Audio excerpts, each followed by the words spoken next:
कभी कभी कुछ कहानियां खबर नहीं होती, वो आईना होती हैं जो हमें याद दिलाती है कि इस देश की असली ताकत न राजनीति में है, न बहसों में है, न सोशल मीडिया की लड़ाइयों में। इस देश की असली ताकत उन लोगों में है जो किसी अजनबी की सांस बचाने के लिए अपना सब कुछ दांव पर लगा देते हैं। राजधानी दिल्ली के मालवीय नगर के हौजलानी इलाके में बुधवार की सुबह भी कुछ ऐसी ही कहानी लिखी गई। एक ऐसी कहानी जिसमें आग थी, मौत थी, आंसू थे, डर था, लेकिन सबसे ऊपर इंसानियत थी। सुबह सुबह का वक्त था, लोग अपने अपने कामों में जुटने की तैयारी कर रहे थे। किसी को अस्पताल जाना था, कोई मरीज के साथ होटल में ठहरा हुआ था, किसी को अपने घर वापस लौटना था, किसी को अपने परिवार से मिलने की जल्दी थी। लेकिन किसी को क्या पता था कि कुछ ही देर बाद फ्लैरिश स्टे होटल में मौजूद कई लोग जिंदगी की सबसे बड़ी जंग लड़ने वाले हैं। अचानक से होटल में आग लग गई। कुछ ही मिनटों में आग ने विकराल रूप ले लिया। नीचे से उठती लपटें ऊपर की मंजिलों तक पहुंचने लगी। कमरों में धुआं भरने लगा, सांस लेना मुश्किल हो गया और फिर शुरू हुई चीखों की वो गूंज जिसे सुनकर किसी का भी कलेजा कांप जाए।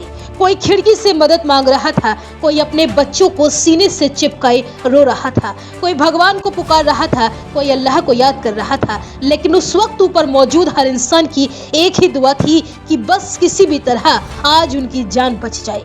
नीचे खड़े लोग भी असहाय थे, वो देख रहे थे कि ऊपर मौत खड़ी है और नीचे मजबूरी।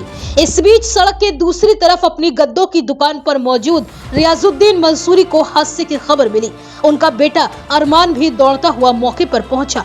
दोनों ने सामने देखा, खिड़कियों से झांकते लोग, मदद के लिए उठते हाथ और मौत के डर से कांपती आंखें। उस पल शायद एक व्यापारी नहीं, एक इंसान जाग गया।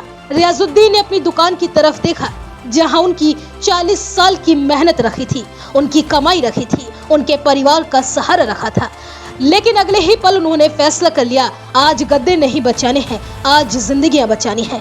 उन्होंने बेटे अरमान से तुरंत कहा, दुकान में जो भी माल है सब कुछ बाहर निकाल दो। बस फिर क्या था, बाप बेटा दुकान के अंदर भागे, एक एक करके गद्दे बाहर निकालने लगे, रजाइयां बाहर आने लगी। स्थानीय मुस्लिम युवक भी मदद के लिए दौड़ पड़े और कुछ ही मिनटों में सड़क पर करीब 25 से 30 गद्दों का एक ऐसा बिछौना तैयार हो गया जो मौत और जिंदगी के बीच दीवार बनकर खड़ा था। ऊपर खड़े लोग अब भी डरे हुए थे, कांप रहे थे। उनके सामने आग थी, पीछे धुआं था, नीचे गहरी सड़क थी। वो बार बार पूछ रहे थे, अगर हम कूद जाएं तो बच तो जाएंगे ना? नीचे से आवाज आती है, कूद जाइए, हम नीचे हैं, बचा लेंगे। शायद उन आवाजों में उन्हें उम्मीद सुनाई थी और फिर एक युवक ने छलांग लगा दी। वह गद्दों पर गिरा और बच गया। फिर दूसरा कूदा, फिर तीसरा और फिर एक महिला जो अपने बच्चे को सीने से लगाए खड़ी थी। वो माँ जानती थी कि अगर रुकी तो आग उसे मार डालेगी, अगर कूदी तो शायद जिंदगी मिल जाए। उसने अपने बच्चे को और कसकर सीने से लगाया, अपनी आंखें बंद की और सीधा नीचे बिछे उन गद्दों पर छलांग लगा दी। नीचे खड़े लोगों की भी सांसें थम गई। अगले ही पल जब वह महिला और उसका बच्चा सुरक्षित उठ खड़े हुए तो वहां मौजूद कई लोगों की आंखों से आंसू निकल पड़े। उस पल किसी ने ये नहीं देखा कि वो महिला किस धर्म की है और नीचे खड़े लोग किस मजहब के हैं। उस पल सिर्फ एक माँ थी और उसकी बची हुई जिंदगी थी। आज जब देश भर में हर दिन मुस्लिम हिंदू की बहस होती है, जब लोग नाम देखकर फैसले करने लगे हैं, तब दिल्ली के मालवीय नगर की इस सड़क पर एक अलग हिंदुस्तान दिखाई दिया। ऊपर कोई राम को पुकार रहा था, कोई अल्लाह को, लेकिन नीचे सबकी जान बचाने के लिए खड़े हाथ सिर्फ और सिर्फ इंसानियत के थे। रियाजुद्दीन मुसलमान थे, अरमान मुसलमान थे और बाकी कई युवक भी वहां मुसलमान ही थे। लेकिन जिन लोगों की जान बची उनमें हर धर्म, हर समुदाय के लोग शामिल थे, क्योंकि आग मजहब नहीं देखती और इंसानियत भी मजहब नहीं देखती।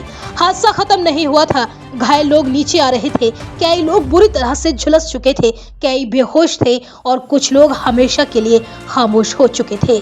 तब रियाजुद्दीन और बेटे अरमान ने अपनी दुकान की सारी चादरें भी लोगों को दी थी, घायलों को उठाने के लिए, उन्हें एम्बुलेंस तक पहुंचाने के लिए और उन शवों को ढकने के लिए जिनके घरों में अब उनकी आवाज सुनाई नहीं देगी।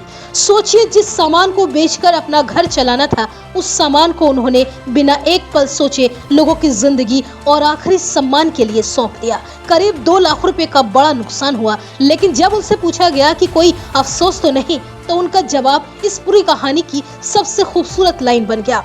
रियाजुद्दीन ने कहा, अगर मेरे नुकसान से किसी की जिंदगी बच गई तो ये नुकसान नहीं, अल्लाह की तरफ से मिला सवाब है। कितनी बड़ी बात है। कुछ लोग पूरी जिंदगी पैसा कमाते हैं और कुछ लोग एक दिन में दुआएं कमा लेते हैं। उस दिन रियाजुद्दीन और अरमान ने पैसे नहीं कमाए, उन्होंने उन माओं की दुआओं को कमाया जिनके बच्चे बच गए, उन बच्चों की दुआएं कमाई जिनके पिता बच गए, उन परिवारों की दुआएं कमाई जिनके घरों के चिराग बुझने से बच गए।